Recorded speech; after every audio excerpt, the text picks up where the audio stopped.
Welcome everyone, I am doctor Nisha Singh. आज की अपनी इस वीडियो में मैं डिस्कस कर रही हूँ इलेक्ट्रोकेमिकल कोरोजन और उसकी मैकेनिज्म को। ये बहुत इंपॉर्टेंट पार्ट है और 10 नंबर के क्वेश्चन की फॉर्म में एग्जाम में पूछा जाता है। तो इस इलेक्ट्रोकेमिकल कोरोजन और उसकी मैकेनिज्म को हम दो वीडियोस की फॉर्म में कंसिडर करेंगे। आज की इस पहली वीडियो में इलेक्ट्रोकेमिकल कोरोजन को समझेंगे और उसके बाद इसकी मैकेनिज्म को समझेंगे। इससे पहली वीडियो में हमने कोरोजन क्या होता है, उसके कितने टाइप्स हैं, किस वजह से कोरोजन होता है और उस कोरोजन के क्या इफेक्ट्स हैं, इस सब को समझा था। The link is provided in description box, तो आप रेफरेंस के लिए उसे भी देख सकते हैं। अभी हम स्टार्ट करें इलेक्ट्रोकेमिकल कोरोजन। इस इलेक्ट्रोकेमिकल कोरोजन को हम वेट कोरोजन भी कहते हैं। ये हम अपनी पहली वीडियो में देख चुके हैं।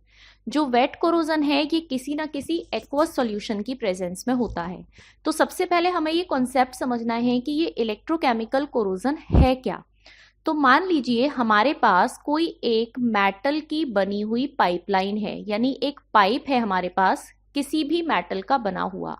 अब इस पाइप का अगर हम एक छोटा सा सेक्शन कंसीडर करें, मान लीजिए मैंने इस पाइप का एक इतना पोर्शन कंसीडर किया है जो कि हमारी मेटल का पार्ट है, और इस मेटल के कांटेक्ट में वो सॉल्यूशन है जो सॉल्यूशन इस पाइप के अंदर से फ्लो कर रहा है। यानी एक कंडीशन हमने ले ली कि ऐसी कंडीशन जिसमें मेटल का सराउंडिंग एनवायरनमेंट कैसा है, एक्वस सॉल्यूशन है। तो एक तो हमारे पास हो गई मेटल, दूसरा हमारे पास हो गया एक्वस सॉल्यूशन। अब ये जो एक्वस सॉल्यूशन है, इस सॉल्यूशन का नेचर कैसा भी हो सकता है। That means this solution may be acidic in nature, this may be alkaline in nature, और it may be neutral also. किसी भी तरीके का एक्वस सॉल्यूशन इसके अंदर से फ्लो कर सकता है। तो according to this electrochemical corrosion, हमारी जो मेटल है ये मेटल बिहेव करने लगती है as an electrode. As an electrode यानी एनोड या कैथोड की तरह ये बिहेव करने लगेगी। और ये जो इलेक्ट्रोलाइट सॉल्यूशन यानी ये जो एक्वस सॉल्यूशन प्रेजेंट है, ये एक्वस सॉल्यूशन बिहेव करने लगेगा इलेक्ट्रोलाइट की तरह। अगर ये सॉल्यूशन इलेक्ट्रोलाइट है और ये इलेक्ट्रोड है, तो इस पूरी कंबाइंड फॉर्म को हम कंसीडर कर सकते हैं एक छोटे से गैल्वेनिक सेल की फॉर्म में। तो that means according to electrochemical corrosion, जब भी कोई मेटल अपने आसपास के किसी एक्वस सॉल्यूशन के कांटेक्ट में होती है, जिसका नेचर एसिडिक, एल्कलाइन या न्यूट्रल कोई भी हो सकता है, तो एक गैल्वेनिक सेल यानी एक छोटा सा सर्किट डेवलप होता है, जिस सर्किट को हम गैल्वेनिक सेल के सर्किट की तरह कंसीडर कर सकते हैं, जिसमें मेटल इलेक्ट्रोड्स हमारे पास होते हैं और साथ ही साथ कोई इलेक्ट्रोलाइट सॉल्यूशन होता है। इस सर्किट के डेवलप होने की वजह से ट्रांसफर ऑफ इलेक्ट्रॉन स्टार्ट होता है, यानी there will be reactions, anodic and cathodic reactions. और उसी को हम कैसे कंसीडर करते हैं, उसी को हम कोरोजन की फॉर्म में कंसीडर करते हैं। यानी due to the formation of this small circuit of galvanic cell, there will be corrosion of our metal. अब इसको समराइज करते हैं। पहले कैसे लिख सकते हैं हम इसको, when metal surface is in contact with aqueous acidic और एल्केलाइन और न्यूट्रल सॉल्यूशन, किसी भी कंडीशन को हम कंसीडर करेंगे। ये न्यूट्रल सॉल्यूशन क्या है, न्यूट्रल इलेक्ट्रोलाइट सॉल्यूशन। तो ब्रैकेट में मेंशन कर देते हैं इलेक्ट्रोलाइट। तो क्या होगा, एक छोटा सा सर्किट डेवलप होगा। तो मेटल की सरफेस के आसपास यानी मेटल की सरफेस पर एक छोटा सा गैल्वेनिक सेल डेवलप हो जाता है, जिसकी वजह से कोरोजन प्रोसीड होता है। That means we can say this gives rise to corrosion. तो अब इसको पढ़ के हमारे दिमाग में एक चीज आ सकती है कि हम ये कह रहे हैं कि हमारे पास जो मेटल है वो किसी एक्वस सॉल्यूशन के कांटेक्ट में है, तो दैट मीन्स वहां पर इलेक्ट्रोलाइट प्रेजेंट है, मेटल प्रेजेंट है, और हम उसी को कह रहे हैं कि एक गैल्वेनिक सेल का सर्किट डेवलप हो गया जिसकी वजह से कोरोजन होगा। लेकिन गैल्वेनिक सेल के लिए हमें दो इलेक्ट्रोड्स चाहिए होते हैं और हमारी मेटल तो एक सिंगल इलेक्ट्रोड की फॉर्मेशन करेगी।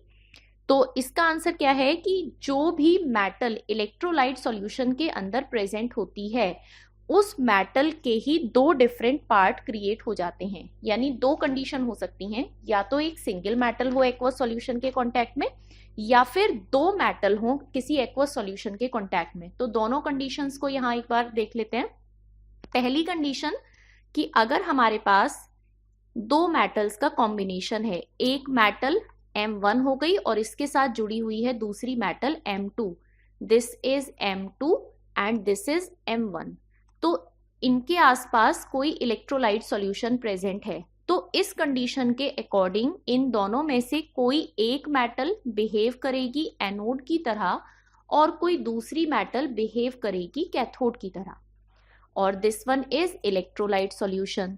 तो यहां तक तो ठीक है, लेकिन अगर हमारे पास दो डिफरेंट मेटल नहीं है, हमारे पास केवल एक ही मेटालिक मटेरियल है, लेकिन ये जो मेटालिक मटेरियल है, इस मेटालिक मटेरियल के आसपास अगर इलेक्ट्रोलाइट सॉल्यूशन प्रेजेंट है, तो हमारी एक ही मेटल दो डिफरेंट पार्ट की फॉर्म में डिवाइड हो जाती है, जिसके लिए हम किसी भी ऐसे पोर्शन को चूज कर सकते हैं जहां पर सरफेस अनइवन है, या जहां पर मेटल के अंदर जॉइंट्स प्रेजेंट हैं, या जहां पर मेटल की एजेस प्रेजेंट है।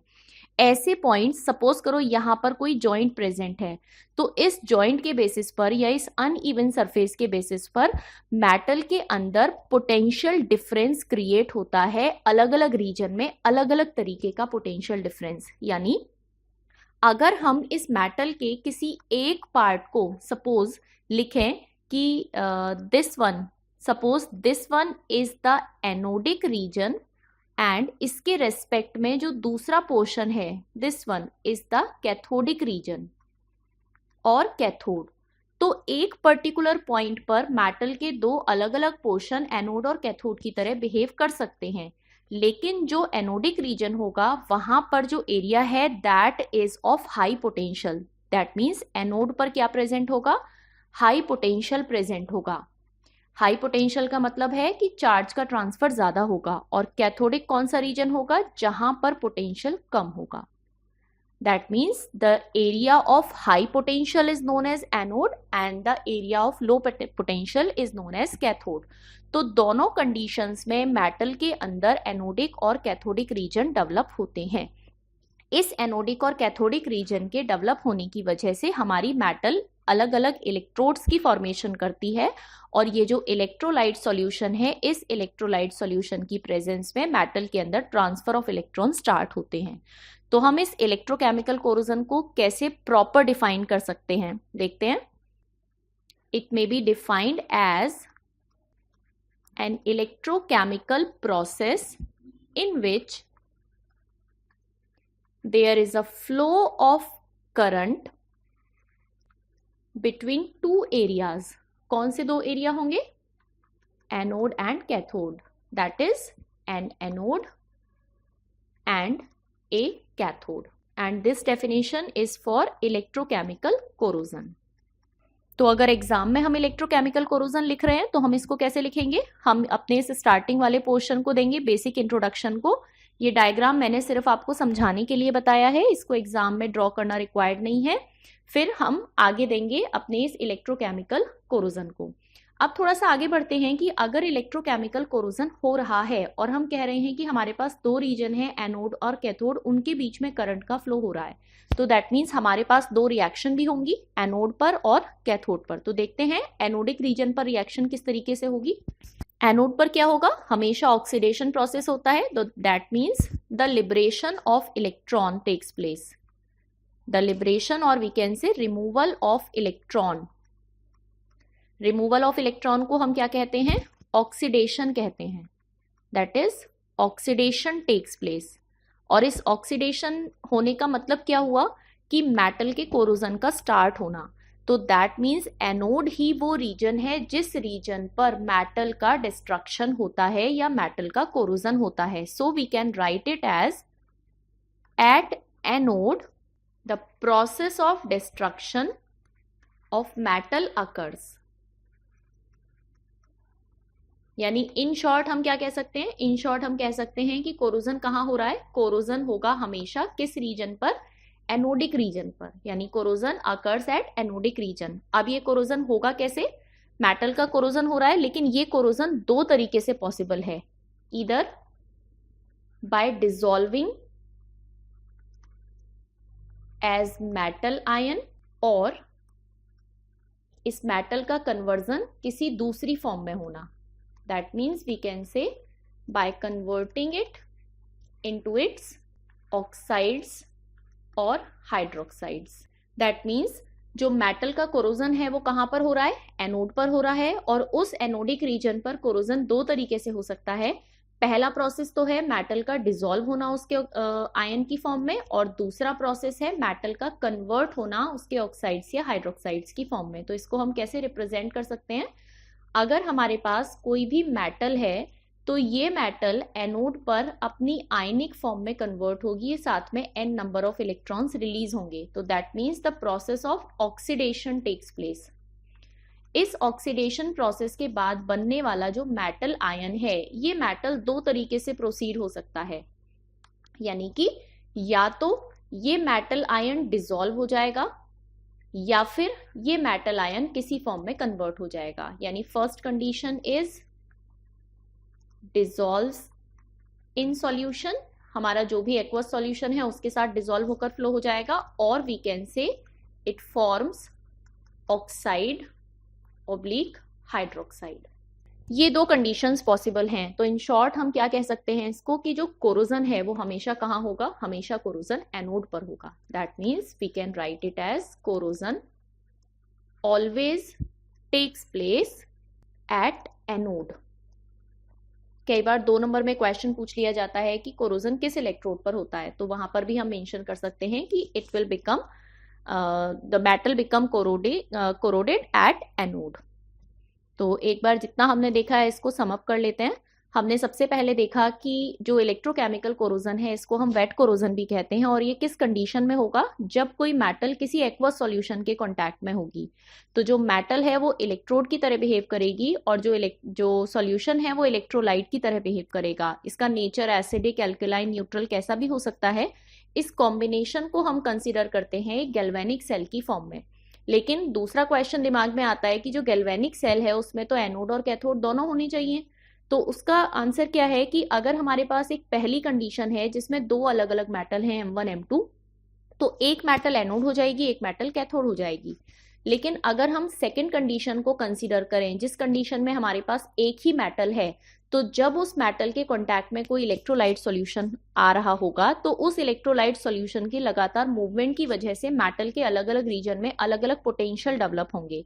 यानी कहीं पर फ्लो ऑफ इलेक्ट्रॉन या चार्ज ट्रांसफर कम होगा, कहीं पर ज्यादा होगा। तो ऐसा रीजन जहां पर पोटेंशियल ज्यादा होता है उस रीजन को हम कहते हैं एनोड, और जहां पर लो पोटेंशियल होता है उस रीजन को हम कहते हैं कैथोड। यानी मेटल ऑटोमेटिकली दो अलग अलग रीजन्स की फॉर्म में डिवाइड हो जाती है, region of high potential and low potential. और ये नॉर्मली कहाँ होते हैं, जहां कहीं पर भी मेटल के अंदर जॉइंट्स हों, जहां कहीं पर भी अनइवन सरफेस हो, जहां कहीं पर भी कर्व्स प्रेजेंट हों, उन सारे पॉइंट्स पर जो पोटेंशियल है उसमें डिफरेंस क्रिएट होता है। तो ये जो एनोडिक और कैथोडिक रीजन बनते हैं, इसमें से एनोड पर हमारा कोरोजन होता है, क्योंकि एनोड पर ही हमारी मेटल का ऑक्सीडेशन और लिबरेशन ऑफ इलेक्ट्रॉन का प्रोसेस होता है, जिसको हम दो तरीके से समझ सकते हैं। यानी एक टाइप ऑफ कोरोजन तो वो हुआ जिसमें हमारी जो मेटल है वो मेटल अपनी आयनिक फॉर्म में कन्वर्ट हो गई और ये मेटल आयन डिसॉल्व हो गए सॉल्यूशन के साथ। दैट मीन्स ये सॉल्यूशन के साथ ही फ्लो कर गए। दूसरी कंडीशन है कि जो मेटल आयन बने उन्होंने रिएक्शन की और रिएक्शन करके ये ऑक्साइड या हाइड्रोक्साइड की फॉर्मेशन करके मेटल सरफेस के ऊपर डिपॉजिट होना स्टार्ट हो गए। तो इन दो डिफरेंट कंडीशंस को इससे अगली वीडियो में यानी सेकेंड पार्ट में हम दो डिफरेंट मैकेनिज्म्स की फॉर्म में अंडरस्टैंड करेंगे। तो आई होप इतना पोर्शन आप सबको समझ में आया होगा। And if there is any query और एनी काइंड ऑफ सजेशन, आप उसको कमेंट बॉक्स में मेंशन कर सकते हैं। Thank you so much.